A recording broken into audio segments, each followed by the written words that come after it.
वो काम जो हुजूर सल्लल्लाहु अलैहि वसल्लम करते थे वो कौन कौन से हैं? इन्नका लतसिलुर रहमा। हजरत खदीजा फरमाती हैं कि आप तो सिला रहमी करते हैं, रिश्तेदारियों को जोड़ते हैं। वतहमिलुल कल्ला, जो लोग कर्ज के तले दबे हुए हैं उनके बोझ को उठाने की कोशिश करते हैं, आप उनका ताउन करते हैं कर्ज की अदायगी के लिए।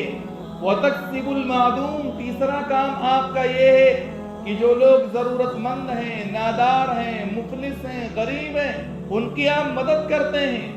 वतक़रिज़ ज़ईफ़, चौथा काम आपका ये है कि आप मेहमान नवाजी करते हैं। वतुईनु अला नवाइबिल हक़, और पांचवा काम आपका ये है कि जो लोग जमीनी या आसमानी आफात के शिकार हो जाते हैं आप उनकी नुसरत और उनकी हेल्प करते हैं।